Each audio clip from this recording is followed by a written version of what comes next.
राम राम जी, कैसे हो? आशा करते हैं बहुत बहुत अच्छे होंगे। तो शाम का ये समय है और टाइम अगर मैं बात करूं तो 6:25 का समय है, वो हो चुका है। और दिन आज रविवार यानी संडे का है और तारीख आज 18 है। तो मैंने अपना ब्लॉग है की शुरुआत कर दी है। और आज हम क्या बनाने वाले हैं, घिया की सब्जी। ना कोई भी खाना पसंद नहीं कर रहा है, तो सोचा चलो इसे ना नए तरीके से बनाते हैं, कुछ अलग सा बनाते हैं। तो घिया के कोफ्ते बनाकर ना सभी को खिला देते हैं। तो चलो आप भी आ जाइए जिसको घिया के कोफ्ते खाने हैं और अपना बनाना शुरू करते हैं। तो जी ये शाम का समय है और किसी भी चीज़ की शुरुआत करने से पहले अगर हम किसी अच्छे सुविचार के साथ शुरुआत करते हैं तो हमारा दिन भी मंगलमय होता है, हमारा जीवन में भी खुशियों की बहार होती है और साथ ही साथ हमारा जीवन भी सफल बन जाता है। तो बचपन में हमने पढ़ा था, कबीरदास जी ने लिखा है, ऐसी वाणी बोलिए मन का आपा खोए, ओरन को शीतल करे आपू शीतल होए। हमें हमेशा मधुर वचनों का प्रयोग करना चाहिए। कभी भी किसी को ऐसे कटु वचन नहीं बोलने चाहिए जो कि दिल तक अंदर तक घाव दे जाए, क्योंकि कहा गया है तीर से निकला हुआ कमान और मुख से निकले हुए शब्द कभी वापस नहीं हो सकते। तो हमेशा किसी भी इंसान को बोलने से पहले 100 बार सोचना चाहिए। ये जो बात हम बोल रहे हैं, कहीं वो बात जो सामने वाला है उसे बुरी तो नहीं लग जाएगी, कहीं वो इसके दिल को ठेस तो नहीं पहुंचा जाएगी। अगर हम इन बातों का ध्यान रखते हैं तो हमारे रिश्ते बहुत ही ज़्यादा मधुरमय बन जाते हैं। यानी हमारे रिश्तों में हमेशा कड़वाहट कभी नहीं आएगी, हमेशा मिठास भरी रहेगी और हमारे रिश्ते लंबे समय तक चलेंगे। चाहे रिश्ता सास का हो, चाहे माँ बेटी का हो, चाहे कोई भी रिश्ता हो, सभी रिश्तों में प्रेम होना जरूरी है, मधुर भाषा का होना जरूरी है। हमेशा इस बात का विशेष ध्यान रखना चाहिए कि हमें कटु वचनों का तो भूल कर भी प्रयोग नहीं करना चाहिए।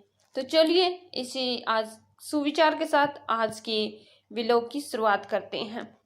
तो यहाँ पर सब्जी है घिया की। कोई खाना पसंद नहीं कर रहा है, इसलिए मैं घिया के कोफ्ते बना रही हूँ। घिया के कोफ्ते सभी को पसंद आते हैं और जो कोफ्ते से सब्जी बनती है वो बहुत ही लाजवाब बनती है। ये सब्जी मैंने अपनी माँ से सीखी है। ज़्यादातर है ना, हम लड़कियां, हम महिलाएं अपनी माँ से ही सीखती हैं, क्योंकि लड़की का जब जन्म हो जाता है, जब वो थोड़ी सी बड़ी हो जाती है, तभी से वो कुछ ना कुछ सीखती ही रहती है और अंतिम समय तक वो सीखती ही रहती है। कभी अपनी जिम्मेदारियों को निभाना, हमेशा कभी माँ बनकर, कभी बेटी बनकर, कभी बहू बनकर, हर किरदार में वो कुछ ना कुछ नया सीखती ही है। तो यहाँ पर मैंने कोफ्ते की जो तैयारी कर दी है, पहले एक घिया ली है, उसे धोकर अच्छे प्रकार से कद्दूकस कर लिया है। उसके बाद मैंने इसका जो पानी है वो निचोड़ लिया है, क्योंकि अगर हम ऐसा नहीं करेंगे तो जो हमारे कोफ्ते हैं उसमें पानी बहुत ज़्यादा रह जाएगा और हमारे कोफ्ते ना अच्छे नहीं बनेंगे। और इसमें जो भी मसाले हम इसमें मिक्स करेंगे, वैसे इसमें हरी मिर्च है कद्दूकस करके डाल ली है, काली मिर्च है वो डाली है, गरम मसाला चाहे आप डालें और नमक स्वाद के अनुसार हम इसमें रखने वाले हैं। जो नमक होता है ना वो बाद में डाला जाता है, क्योंकि नमक डालने से ही पानी छोड़ना शुरू कर देती है और इसलिए बाद में डाला जाता है। जब ये हो कि हाँ हम बनाने वाले हैं कोफ्ते को, उसी समय से ही डालना शुरू कर देना चाहिए नमक। और यहाँ पर जो हमारा तेल है बिल्कुल गर्म हो चुका है। सरसों के तेल में मैं बना रही हूँ, इसलिए मैंने इसे अच्छे प्रकार से पहले गर्म किया है ताकि इसकी जो स्मेल है वो बिल्कुल भी नहीं रहे।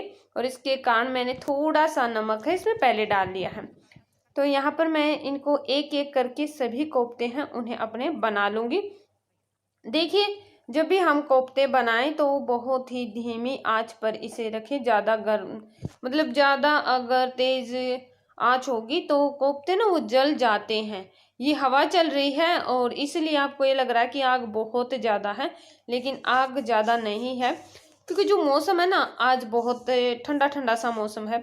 और जब भी कभी पकोड़े बनाने होते हैं या फिर कोफ्ते बनाने होते हैं ना, तो इन चीज़ों के लिए ना ऐसा इंतज़ार किया जाता है कि भाई हाँ मौसम अच्छा हो ना, तभी बनाने का और खाने का मज़ा 4 गुना हो जाता है। तो यहाँ पर मैं सभी कोफ्ते हैं अपने बना लूँगी और यकीन मानिए ये कोफ्ते इतने ज़्यादा सॉफ्ट और मुलायम बने थे ना। देखिए मैं आपको बिल्कुल नज़दीक से इसे दिखा रही हूँ। आप किसी भी शेप में इसे बना सकते हैं। आप चाहे गोल शेप में बनाइए या फिर आप चटपटी होते हैं उसमें बनाइए, किसी भी शेप में आप इन्हें बना सकते हैं। और चूल्हे पे बनाते थे इसलिए शाम बहुत हो गई और बनाते बनाते ना बिल्कुल अंधेरा हो गया था। एक तो हुआ क्या कि जैसे मैं कोफ्ते बनाने शुरू किए हवा बहुत ज़्यादा तेज चलने लगी और उसके कारण आग है ना बहुत ज़्यादा देर में जली, इसलिए ना बहुत ज़्यादा समय तो उसी में वेस्ट हो गया। और फिर देखो इनको बनाने में ना टाइम तो लगता ही है, किसी भी ऐसी खास चीज़ को रेसिपी को बनाते हैं तो समय तो लगता ही है। लेकिन चलो कोई बात नहीं, अपने परिवार वालों की खुशी से बढ़कर है ना कोई भी बड़ी खुशी नहीं होती। अगर हम कोई चीज़ बनाते हैं और हमारा परिवार उसे खुश होकर खा लेता है तो हम महिलाएं ना उसी में खुश हो जाती हैं। तो यहाँ पर मैंने जीरा डाल दिया है और उसके बाद मैंने डाले हैं टमाटर। यहाँ पर मैंने 3 टमाटर लिए हैं और इन्हें मैंने देखिए प्योरी नहीं बनाई, आप चाहे तो प्योरी बना सकते हैं, लेकिन मैंने ऐसे ही इन्हें छोटे छोटे पीसेस में कट कर लिया है। और अब इसमें स्वाद के अनुसार नमक जाएगा, क्योंकि नमक हमने कोफ्ते में भी डाला हुआ है, इसलिए हम जो नमक की मात्रा है वो अपने स्वाद के अनुसार ही रखेंगे।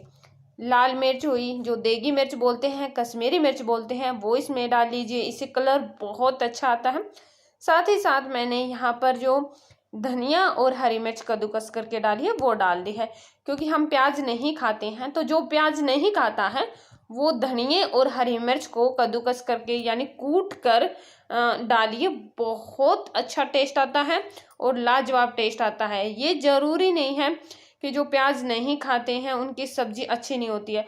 हम भंडारे में जाते हैं तो क्या वो सब्ज़ी अच्छी नहीं होती है? बहुत ही लाजवाब वो सब्ज़ी बनती है।